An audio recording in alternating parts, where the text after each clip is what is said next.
우리 매일 성경을 보시는 분들은 집에서 한 번 더 읽으시면 좋을 것 같습니다. 제가 먼저 19절을 봉독하죠. 유대인들이 안디옥과 이고니온에서 와서 무리를 충동하니 그들이 돌로 바울을 쳐서 죽은 줄로 알고 시외로 끌어내치니라. 제자들이 들어섰을 때 바울이 일어나 그 성에 들어갔다가 이튿날 바나바와 함께 더베로 가서 복음을 그 성에서 전하여 많은 사람을 제자로 삼고 루스드라와 이고니온과 안디옥으로 돌아가서 제자들의 마음을 굳게 하여 이 믿음에 머물러 있으라 권하고, 또 우리가 하나님의 나라에 들어가려면 많은 환난을 겪어야 할 것이라 하고. 아멘. 우리 사도행전 14장의 말씀은 안디옥 교회로부터 선교사 파송을 받은 바울과 바나바가 1차 전도 여행을 하는 그런 내용이 기록되어 있습니다.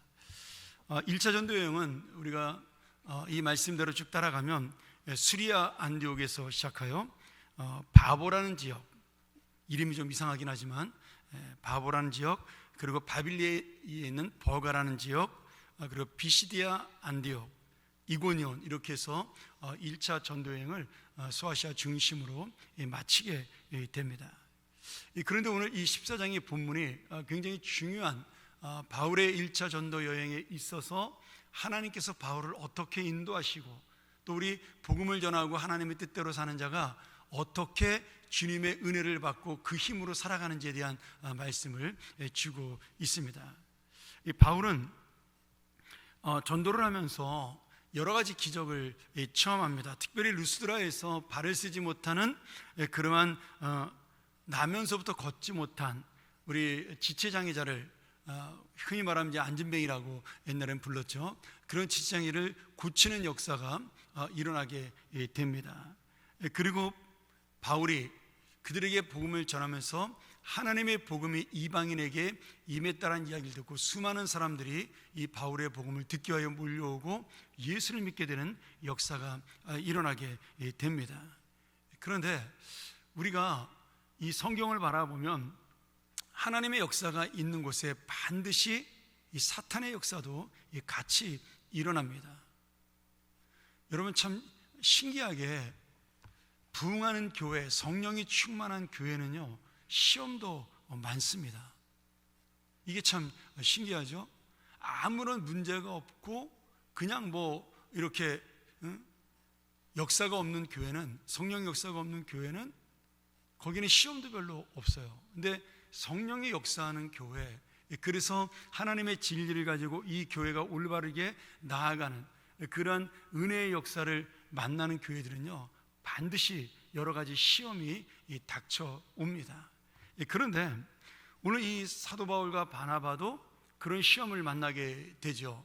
이런 기적이 일어나고 복음을 믿는 수많은 사람들이 나타남에도 불구하고 그곳에 살고 있던 유대인들, 지금 예수 그리스도를 핍박하고 죽였던 자들의 영향을 받은 그 유대인들이 율법적인 복음을 들고 바울을 핍박하고 바나바를 박해하면서 그들은 계속해서 다른 지역으로 옮겨갈 수밖에 없게 됩니다. 근데 놀랍게도 그들의 박해로 말미암아 사도 바울은 더 이상 이 지역에서 전도했다가는 마찰이 일어나겠다, 내가 다른 도시로 가자, 이렇게 생각했던 것들이 오히려 복음을 확장하게 만드는 그런 역사가 되는 것을 또 우리가 알 수가 있습니다. 그래서 지금 이 사도 바울은 계속해서 이 지역을 옮겨 다니면서 주님의 복음을 전하게 됩니다. 그런데 또 오늘 보면 19절에 보면 루스드라에서 이 놀라운 사역을 하고 있던 바울에게 사람들이 돌로 쳐서 그를 죽이려고 하였고, 또 그 돌을 맞고 바울이 죽은 줄 알고 그를 마을 바깥에 내다버리게 되는 그런 안타까운 일도 만나게 되죠. 루스드라에서 안진뱅이를 고쳐서 바울은 제우스 신이라는 그런 헤르메스 신이라는 칭호를 얻고, 그리고 바나바는 제우스 신이라는 그러한 칭송을 받을 만큼 사람들이 신적인 어떤 존경을 가지고 이 사도 바울과 바나바를 바라봤는데, 그럼에도 불구하고 그에게는 박해받는 돌멩이로 인해서 또 죽게 되는 역사가 일어나게 된다는 이 사실입니다. 나중에 바울이 고린도후서 11장 24절에 고백을 하죠. 예전에 지난날의 고난을 회상하면서 바울이 이렇게 언급을 해요. 내가 유대인들에게 40에서 하나 감한매를 5번 맞았다. 그리고 25절에 3번 태장으로 맞았다. 몽둥이 찜질을 당했다는 얘기죠. 그리고 1번 돌로 맞고 3번 배를 타고 가다 배가 파손해서 죽을 뻔했고 일주야를 깊은 바다에서 내가 풍랑 가운데 지냈다. 이렇게 자신이 복음을 전하면서 당했던 고난에 대해서 사람들에게 설명을 합니다. 그래서 고린도 교인들에게 나의 좀 진심을 알아달라고, 내가 이렇게 살았는데 무슨 욕심을 부리려고 너희들에게 거짓 사도가 되겠느냐, 이제 이렇게 고린도 교회 교인들을 설득하는 장면이 나오죠. 여기에 1번 돌로 맞고의 이 경험이 바로 루스드라에서 유대인들에게 돌에 맞은, 그래서 사람들이 죽었다라고 생각을 한 그런 경험을 이야기하고 있습니다. 여러분, 죽은 줄 알고 내다버린 바울, 아마 사람들은 다 죽었다고 생각을 했겠죠.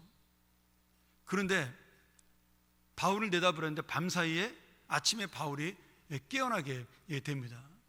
그리고 아무렇지도 않게, 아마 돌에 맞았으니까 온몸에 상처가 나고 아마 얼굴에도 상처가 나지 않았겠습니까? 그런데 그냥 옷을 툭툭 털고 다시 마을로 돌아가 복음을 전하게 됩니다. 근데 2가지의 응답이 있죠. 하나는 뭐냐면 여전히 바울을 믿지 않고 그를 박해하는 유대인들, 자신들의 어떤 전통적인 율법관, 그리고 메시아간에 쌓여서 바울이 전한 복음을 거부했던 유대인들의 결과가 여전히 나타납니다. 또 하나는 이 바울의 이런 모습을 보고 정말 하나님의 살아계신가 예수 그리스도의 구주되심을 믿고 찾아온 많은 사람들, 이렇게 갈라지게 됩니다. 우리가 이 말씀을 통해서 내가 어디로 응답할 것인가가 지금 굉장히 중요한, 그리고 내 인생을 바꿀 만한 역사가 나타나는 것을 볼 수가 있는 것이죠. 여러분, 참 신기해요. 같은 말씀을 듣는데 어떤 사람은 그 말씀이 정말 그 마음속에 잘 박혀서 그것 때문에 예수의 은혜를 만나고 예수의 복음을 듣는, 똑같은 설교를 듣는데 그런 사람이 있는가 하면, 어떤 사람은 그냥 무미건조한 아무런 감동이 없는 그런 때를 만날 수도 있습니다. 물론 성령의 역사에서 특별한 역사로 많은 사람을 감동시킬 때도 있습니다. 이제 근데 그런 시대는 이제 지나간 것이죠. 사실은 지금은 나 개인적으로 하나님의 말씀을 듣고 그 말씀이 내 안에서 역사하는 것을 기다리는 시대입니다. 그래서 내가 주님의 말씀 앞에 얼마나 순종하고 그 말씀을 내가 진심으로 나를 위한 말씀으로 받아들이냐가 굉장히 중요한 믿음의 자세를 보여주고 있는 겁니다. 어쨌든 간에 여러분, 바울은 이런 복음을 전하는 과정에서 하나님의 능력도 기적도 체험하지만 또한 그가 환난과 핍박도 많이 받았다는 사실을 알 수가 있습니다. 22절에 보면 바울이 이처럼 그러면 극심한 고난과 핍박 가운데도 이를 이겨내고 계속해서 복음을 전할 수 있었던 이유가 무엇인가? 저는 그 말씀을 22절을 보면서 사도 바울이 죽였던 예전에 스데반을 생각할 수가 있었습니다. 물론 본문에 나오지 않지만 저는 이 말씀을 읽으면서 그것이 제 안에 큰 은혜가 되었어요. 우리 한번 22절을 다시 한번 보도록 하죠. 제가 한번 읽겠습니다. 제자들의 마음을 굳게 하여 이 믿음에 머물러 있으라 권하고. 지금 바울이 박해를 받으면서 많은 사람이 걱정을 하니까 지금 그 사람들, 예수를 믿게 된 제자들에게 마음을 굳게 하여 너희가 이 복음을 믿는 믿음에 계속해서 간직하라, 이렇게 권한 거죠.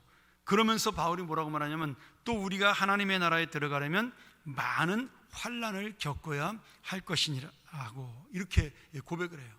그러니까 바울은 알고 있는 거예요.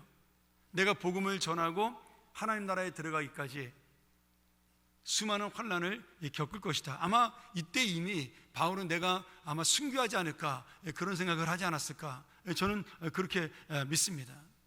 근데 사도 바울이 여러분 돌에 맞았을 때 어떤 생각을 했을까요? 한번 잘 생각을 해보세요. 지금 똑같은 장면이 본인이 저질렀던 일이지 않습니까? 사도행전 6장에서 사도 바울이 복음을 전했던 스데반 집사에게 수많은 사람들의 증인이 되어 그를 비난하고 돌을 던지며 스데반이 죽는 모습을 그가 바라봤던 가장 근처에 있던, 옆에 있던 증인입니다. 돌을 던진 사람보다 더 나쁜, 그 돌을 던진 사람 전체를 지휘했던 사람이 사도 바울, 사울이었죠. 근데 그때 이 사도 바울이 스데반이 죽는 모습을 바라보면서, 성경에 나와 있지 않지만 굉장히 많은 갈등과 고민을 가진 것을 우리가 이 사도 바울의 삶을 통해서 볼 수가 있어요. 그 당시 우리가 기억하지 않습니까? 스데반이 천사의 얼굴처럼 환하게 빛이 났고, 얼굴에서 그가 웃으며 하늘을 바라봤을 때 하늘 보좌에 앉아 계신 하나님과 우편에 계신 예수 그리스도가 스데반을 위로하는 그런 모습을 스데반이 보면서 돌에 맞을 때 기뻐함으로 죽는 모습을 성경에서 기록하고 있습니다. 근데 그것을 바로 옆에서 보고 있던 사도 바울의 마음이 어떻겠어요? 돌을 던지는 사람을 보면서도 아마 스데반을 보면서 내가 지금 이렇게 하는 것이 진짜 옳은 것인가?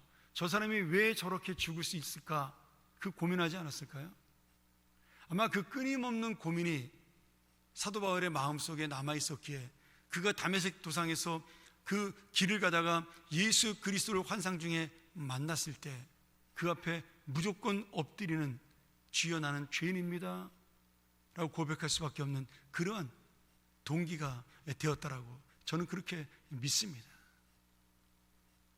그러니 사도 바울은 이미 믿기 전부터 예수의 복음을 전하는 자, 예수의 복음을 위하여 사는 자는 이런 환난이 있을 것이라고 예상을 했던, 알고 있었던 사람이라는 것이죠.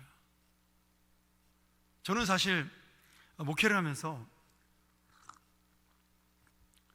어렸을 때 목회자가 되기로 결심한 다음에 이런 환난과 고난이 있을 것이라고 상상조차 하지 못했습니다. 철이 없으니까, 청소년 시절에 결심을 했으니까 그저 그냥 우리에게 사랑을 베풀어주는 목사님이 좋았고, 강단에서 주는 말씀이 나에게 주는 사랑의 말씀이니까 그게 은혜가 되었고, 그리고 기도할 때 하나님이 응답하는 그것이 좋아서 하나님이 나를 사랑한다는 그거 하나만 믿고 그저 목사가 되겠다고 서원을 했어요. 그래서 목사님이 착하게 살고 말씀대로 살면 아무런 문제가 없을 것이라고 생각을 했습니다. 근데 여러분, 그렇지 않더라고요. 정말 목회를 결정하는 그 순간부터, 그리고 내가 하나님의 사명을 정말 직접적으로 맡는 그 순간부터 아무 이유 없이 찾아오는 그러한 고난들을 정말 여러 번 만날 때가 있었습니다. 어쩌면 그나마 제가 가장 행복한 목회를 하는 것이 지금이 아닌가 그 생각을 해요. 물론 부목사 때도 제가 이제 행복한 목회를 하긴 했지만, 그때는 제 목회라기보다는 담임 목사의 목회를 돕는 동역자로서 살았으니까 크게 책임질 일이 없었습니다. 근데 어떤 사명을 맡고 그 책임을 지는 순간부터 저에게 찾아오는 그 스트레스가 정말 크다라는 것을 제가 깨닫게 된 것이죠.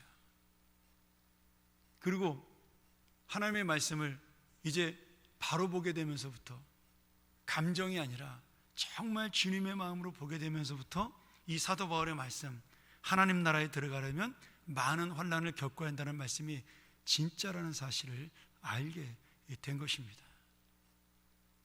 여러분, 물론 우리가 돌에 맞아 죽을 뻔한 그런 위험을 겪지는 않습니다.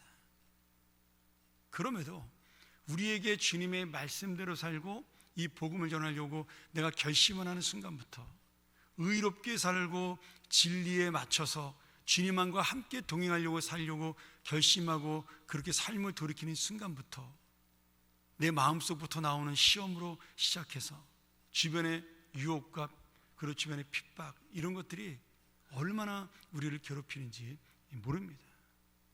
여러분, 환난은 두 가지가 있어요. 하나는 내가 주님 앞에 욕심을 부리며 살다가 나를 깨닫기 위해서 주는 환난이 있습니다. 그건 우리가 더 잘할 수 있는 거죠. 근데 정말 진리 가운데 하나님 앞에 살다가 당하는 애매한 고난도 있습니다. 저는 여러분들이 저와 함께 이 주님의 나라를 살아가는 이 현실에서, 그리고 주님의 나라를 정말 올 그 하나님 나라를 소망하는 이 상황 속에서 만약에 우리 교회와 우리가 정말 주님의 복음대로 영혼을 위해 살다가 우리 교회가 힘들고 어렵다면 그것은 주님께서 우리에게 주시는 정말 올바른 자에 대한 증거요, 그리고 복이라고 믿습니다. 할렐루야. 아멘이 잘 안 나오네요. 쉽지 않아요. 그렇지 않습니까? 아이들이 편안하게 살기를 바라는 게 부모의 마음이에요. 근데 그렇게만 안 되거든요. 내가 건강하게 끝까지 살기를 원하는 게 우리의 소원입니다. 근데 그렇지 않습니다. 저 역시도 아픈 부분이 있으니까요.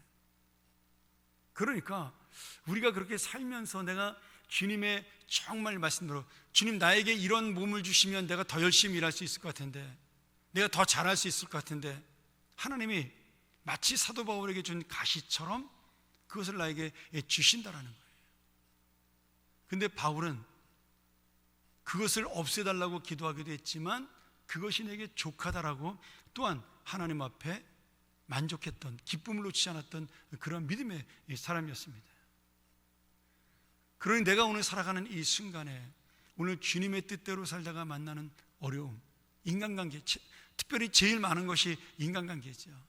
근데 여러분, 그런 것 때문에 속상해하고 서운해하고 나를 오해하고, 여러분 그런 것 때문에 힘들어하지 마세요. 제가 보니까 남들은요, 나의 일에 대해서 관심이 없습니다.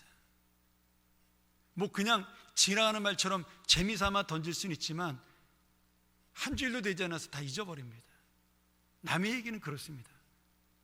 듣는 사람, 당하는 사람은 그 이야기가 상처가 되고 가시가 되어서 몇 달 몇 날을 고민하지만, 말하는 사람들은 그때 말하고 그 말을 했는지조차도 기억 못하는 사람이 대부분입니다. 그러니 남의 말하는 것에 관심 가질 필요가 없고 그것 때문에 상처받을 이유도 없는 거죠. 우리가 교회 생활하면서 어쩌면은 사탄이 우리를 가장 괴롭히는 현대교회에 있어서의 개인적인 그 신앙생활에 있어 그것이 우리를 가장 괴롭히는 그러한 시험일 수도 있습니다. 그런데 그것이 바로 신앙생활의 한 부분이라는 사실이에요. 그러니 여러분, 우리가 이 사도 바울의 말씀을 보면서 내가 때로는 순풍에 돛을 단 것처럼 정말 빨리 내가 원하는 목적지에 갈 수도 있지만, 우리 찬송대로 이 풍랑 때문에, 내가 그 바람 때문에 나는 힘들고 어려워서 흔들렸는데 돌아보니 목적지에 더 빨리 도착하게 만드신 하나님의 은혜도 있다라는 거예요. 오늘 사도 바울의 이 은혜가 지금 더 많은 도시에 계속 쫓겨다니고 피해 다니면서 더 많은 도시에 복음을 전할 수 있는 그러한 기회도 되었다는 거죠. 그가 돌에 맞아 죽을 뻔했지만 그 돌에 맞아 죽었다 일어난 그의 능력과 그의 기사가 다른 사람들에게는 예수 그리스도가 살아계신 하나님의 아들이라는 사실을 증거하는 복음의 증거가 되었다는 거예요. 오늘 우리가 만난 어려움도 그런 증거가 되기를 간절히 축원합니다. 내가 주님을 고백할 수 있고 주님을 만날 수 있고, 어제 우리 의를 위하여 핍박을 받는 자에 대한 말씀 들었잖아요.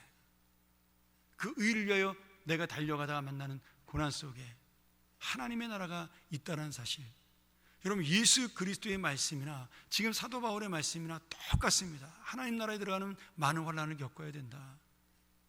의를 위하여 핍박을 받는 자 하늘 나라가 그의 것이라는 예수님의 말씀이나 똑같다라는 거죠. 오늘 그래서 우리는 사도 바울의 이 복음서가 사복음서의 해설서라고 말하는 그러한 견해도 있습니다.